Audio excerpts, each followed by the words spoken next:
너무너무 귀엽습니다. 새끼 때는 여느 강아지와 똑같이 귀여운 모습의 말랑이입니다.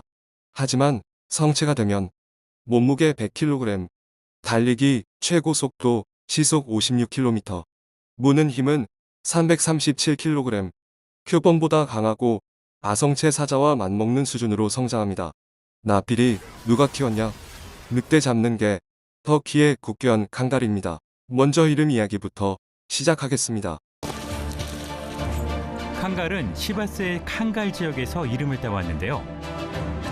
터키 동부 아나톨리아 고원 한복판에 시바스라는 주가 있습니다. 그리고 그 시바스 주 안에 칸갈이라는 이름의 작은 지역이 있어요.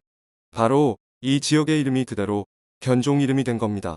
오랜 세월 이 지역 유목민들과 함께 살아온 게 특별한 이름도 없었던 일개는 1960년대에 영국으로 처음 수출되면서 비로소 공식적으로 칸갈이라는 이름을 얻게 됩니다. 칸갈의 역사는 얼마나 오래됐을까요? 전문가들은 기원전 2000년 전부터 아나톨리아 지역에 칸갈의 조상이 있었다고 추정합니다. 무려 4000년의 역사입니다. 그리고 늦어도 17세기 오스만 제국 시대의 칸갈은 단순한 목동의 개가 아니었습니다.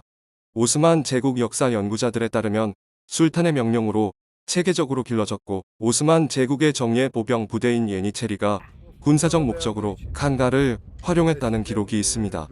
전쟁터에서 적진을 교란하고 야영지를 밤새 지키는 임무를 맡았습니다. 제국이 무너진 뒤에도 칸갈은 살아남았습니다. 아나톨리아의 유목민들과 함께 초원과 산악지대를 누비며 수천 년의 전통을 이어왔습니다. 오늘날 터키에서 칸갈은 화폐와 동전, 우표에까지 새겨진 살아있는 국가의 상징입니다. 터키 사람들은 칸갈을 두고 우리의 보물이라고 부릅니다. 이제 칸갈이 왜 그렇게 두려운 존재인지 숫자로 확인해 보겠습니다. 먼저 크기입니다. 수컷 기준으로 키는 최대 100cm, 몸무게는 60에서 100kg까지 나갑니다. 성인 남성과 맞먹거나 더 무겁습니다. 다른 초대 형견들의 평균 수명이 6에서 8년인 반면 칸갈은 11에서 13년을 삽니다. 크고 강한데 오래 살기까지 합니다. 그런데 가장 놀라운 건 따로 있습니다. 바로 치악력, 즉 무는 힘입니다. 칸갈의 치악력은 최대 3,305N, 킬로그램으로 환산하면 337kg입니다. 이게 얼마나 강한 걸까요? 비교해 볼게요. 인간의 치악력은 약 50kg, 늑대는 406psi, 약 185kg, 하이에나가 453kg으로 강하지만 칸갈은 표범을 넘어서는 수준입니다.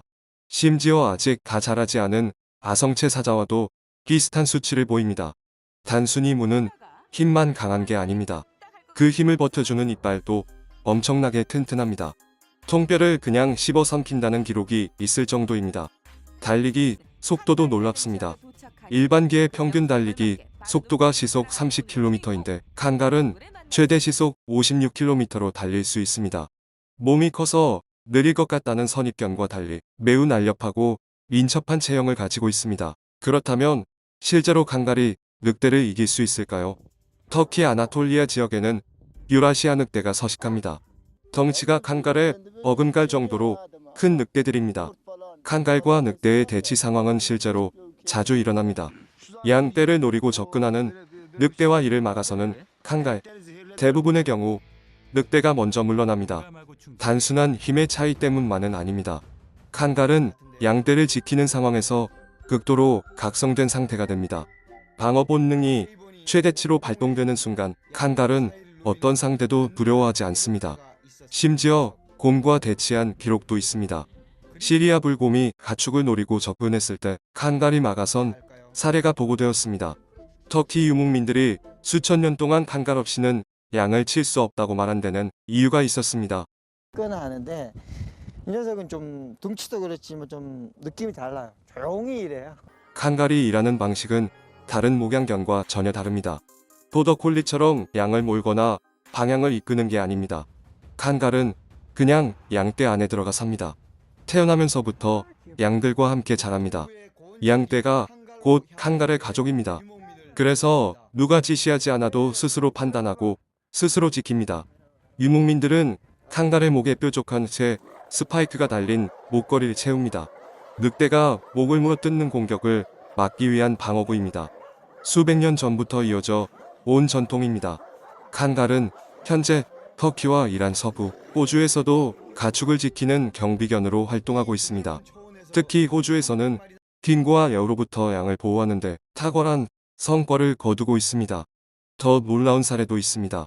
아프리카 나미비아에서는 칸갈이 치타의 가축 공격을 막는 역할을 맡으면서 멸종 위기의 치타를 간접적으로 살리는 데 기여했다는 연구 결과가 있습니다. 이렇게 무섭고 강한 개인데 주인 앞에서는 어떨까요? 칸갈은 공격성보다 보호 본능이 강한 개입니다. 가족과 함께 있을 때는 매우 온순하고 충성스럽습니다. 아이들을 해치지 않고 가족으로 인정한 존재는 끝까지 지킵니다. 낯선 사람과 낯선 동물에게는 경계심이 강하지만 먼저 공격하기보다는 경고를 먼저 보냅니다. 자신이 판단하고 행동하는 독립적이고 영리한 개입니다. 넓은 공간이 필요하고 경험 있는 견주와 함께해야 하는 견종이지만 제대로 된 환경에서 자란 칸갈은 세상에서 가장 믿음직한 동반자가 됩니다. 기원전 2000년 아나톨리아 초원에서 태어나 오스만 제국의 전쟁터를 누비고 지금도 시바스의 산악지대에서 양떼를 지키며 살아가는 개. 늑대도 물러서고 곰도 피하는 개. 터키가 보물이라 부르는 개. 그것이 칸갈입니다. 이 영상이 재미있으셨다면 좋아요와 구독 부탁드립니다. Kangal köpeğin anlamı nedir derken kangal köpeği sürü için yaratılmış bir yaratık, bir varlık. Yani bu Osmanlı'dan yani 100 yıllar önce, 100 yıllar, 1000 yıllar önceden yani kangala adı verilen bir şey. Yani çok değerli. 칸갈은 500여 년 동안 아나톨리아 고원을 지켜온 살아있는 전설입니다.